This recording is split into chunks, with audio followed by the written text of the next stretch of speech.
Merci. Bonjour Michel. Bonjour Perle. Ravi de t'accueillir aujourd'hui parmi nous.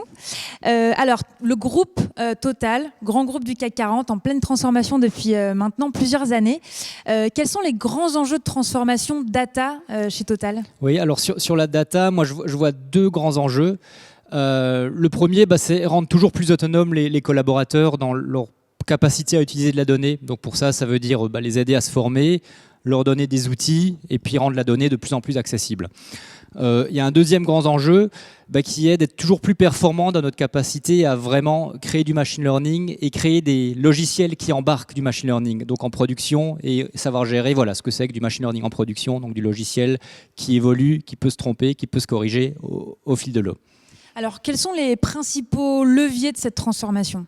Donc la transformation data de Total, c'est trois grands leviers. Le premier, c'est vraiment tout ce qui est montée en compétences et acculturation du groupe. Donc pour tout le monde, on a lancé des programmes. Donc je travaille beaucoup avec les services formation de Total. On a lancé des programmes pour le management, mais aussi pour tout le monde. On a aussi lancé des programmes plus qualifiants, des bootcamps pour que les gens apprennent à coder. Donc voilà, il y a un vrai sujet d'upskilling, de montée en compétences pour l'ensemble des collaborateurs. Il y a un deuxième sujet que je traite plutôt avec la direction informatique, qui est vraiment de transformation des systèmes technologiques. Donc là, c'est mettre en place des plateformes d'accès aux données, parce que chez Total, on a énormément de données qui proviennent de nos systèmes historiques, donc nos historiens de production, nos CRM, etc. Et donc pour ça, il faut avoir des plateformes pour accéder aux données. Et puis ensuite, par-dessus, des outils pour gérer cette donnée, pour l'exploiter, pour la visualiser, pour faire du machine learning, etc. Le troisième levier de transformation, c'est bien sûr avoir des processus d'amélioration continue du data management, parce que c'est bien de vouloir faire des choses, d'avoir des outils technologiques, mais avant tout, il faut que la donnée soit de qualité, qu'elle soit maîtrisée, qu'on maîtrise les référentiels. Et donc ça, c'est tout un travail que je mène avec les directions métiers du groupe pour vraiment améliorer en continu notre politique de gestion de la donnée. Alors, il y a un an à peu près, plus ou moins, vous avez lancé la Digital Factory donc de Total. Est-ce que tu peux nous expliquer un petit peu pourquoi l'avoir lancé à ce moment-là ? Quel est son objectif ? Quels sont finalement ses KPI, ses principaux KPI ? Oui, donc en fait, oui, la Digital Factory, c'est quelque chose qu'on a lancé il y a un an. C'est une aventure assez incroyable parce que c'est allé très très vite. On est parti d'une toute petite équipe. On était, je pense, une dizaine au début. Et puis là, à l'heure où je vous parle, donc en un an, on est en train de se stabiliser autour de 300 personnes. Donc c'est allé vraiment très très très vite. Qui a des objectifs très ambitieux. Donc la Digital Factory, on est complètement, donc ça vient complètement d'une volonté aussi du COMEX, du haut niveau, vraiment d'accélérer la transformation digitale du groupe, avec un objectif de génération de valeur. Donc on a pour objectif de générer 1,5 milliard de dollars par an de valeur pour le groupe à partir de 2025. Donc c'est un dispositif très ambitieux.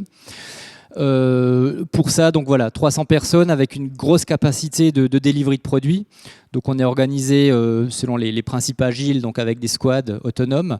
Donc on est aujourd'hui à un peu plus de 20 squads, donc c'est-à-dire qu'on travaille en parallèle sur 20 produits.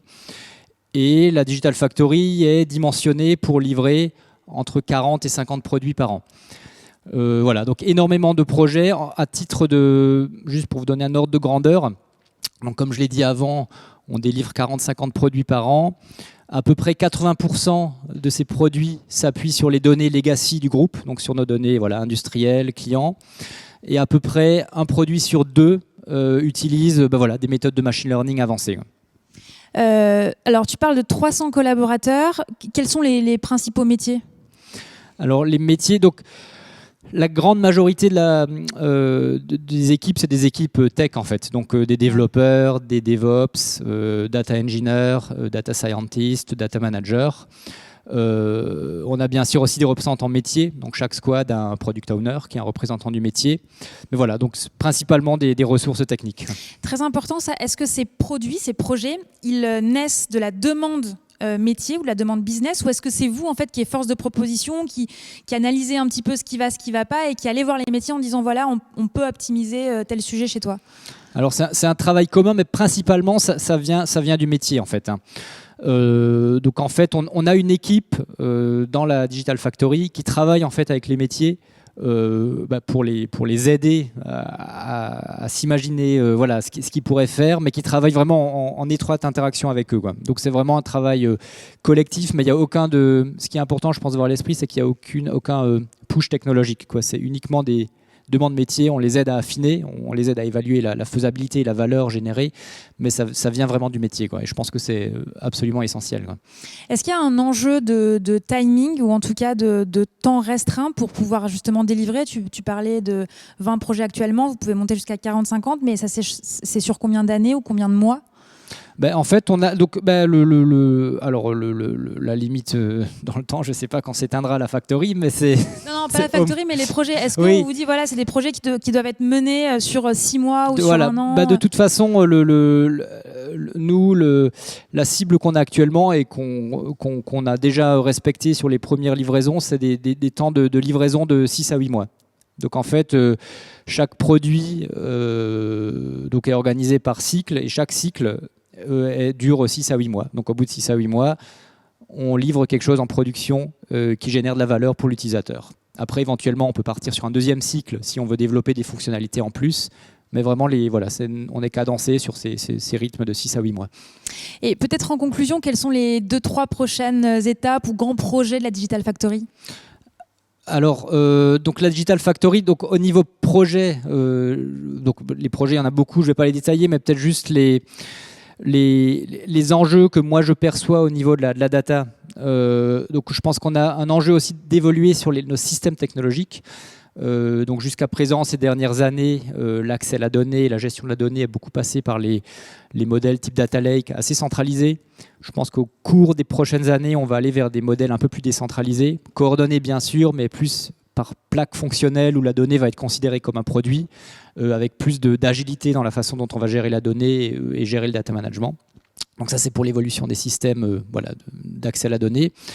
Et après, au niveau des méthodes de delivery et de ce qu'on délivre dans la factory, pour moi, l'enjeu, c'est d'être toujours plus performant dans notre capacité à gérer du machine learning en production. Parce que là, en fait, on va délivrer énormément de modèles, des centaines de modèles qu'on va pousser en production. Donc, il faut être capable de les superviser, de gérer les réentraînements, de s'assurer qu'ils ne dérivent pas. Et donc ça, il y a des enjeux techniques. On sait déjà faire, mais on peut mieux faire. Et après aussi, de toujours aller plus loin dans l'adoption des utilisateurs. En fait, il y a un couplage à avoir entre machine learning et utilisateurs qu'il faut travailler. Parce que finalement, quand on est utilisateur, il faut apprendre à interagir avec un algorithme qui peut se tromper, qui a besoin aussi de feedback utilisateur pour évoluer. Et ça, c'est tout un travail autour de la convergence machine learning et UX qui est vraiment intéressante et qui a notamment des enjeux vraiment passionnants dans le domaine industriel parce que c'est assez nouveau. Et voilà, pour moi, ça fait partie des choses que je veux vraiment travailler dans les mois et les années à venir. Très bien, merci beaucoup Michel. Et puis on se donne rendez-vous peut-être dans un an. Avec plaisir, faire, le bilan de ces prochains projets. Merci. Merci beaucoup.